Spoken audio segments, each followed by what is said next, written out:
Alright, and we're back to defend why I paid $60 for this shit. $60. To those of you who don't know, that's 30 blowjobs. That's a fuck in a pint of liquor.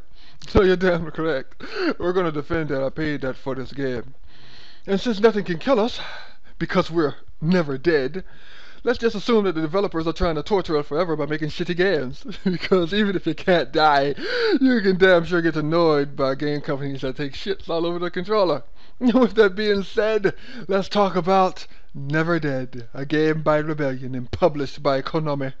Despite my usual thing, where I just rip into a game and spit dismembered bones from my teeth, I'm actually really here to defend Neverdead. Somewhat. And say that it's not so bad. Kinda. And if the developers were willing to tweak that fucking dismemberment shit just a little, then it would have been a half a decent game. Maybe. So without dragging it on, let's dive into where they fucked it all up. As previously stated, this game has a dismemberment gimmick where your body can be torn apart and scattered all across the area for you to find them all and pick them all up. Now, somewhere along the lines of testing of this game, some developer had to notice that after the 10th time that this happens, it loses its novelty fairly quickly and gets more and more annoying every time that it happens. So by the end of the game, you're probably gripping your controller in much the same way a homeless man grips a $100 bill. Story-wise, the game is interesting, at least, kinda.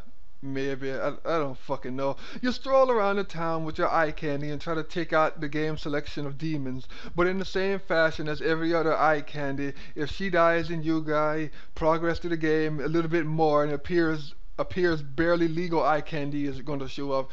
The characters, they aren't important. You forget them 3 hours after the game is over. That's if your patience can force you to last that fucking long.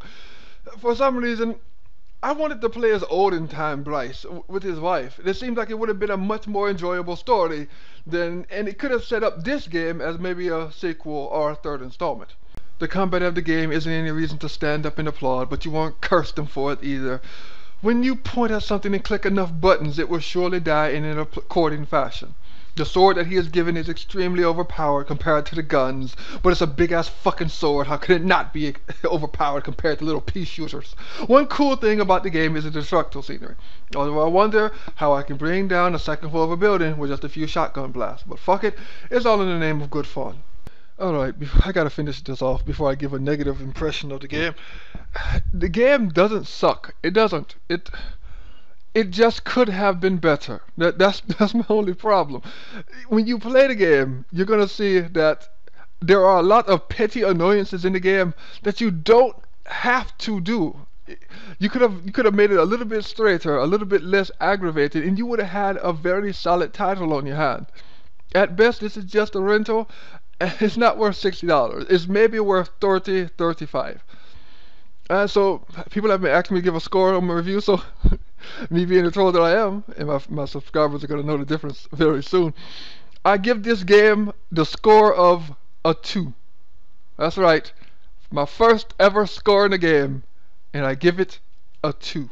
And since this review is a lot shorter than I usually am, because I didn't like the game that much, I figured why not play a game. So, to all of you out there, here's an instrumental track. Can you tell me what game is it from?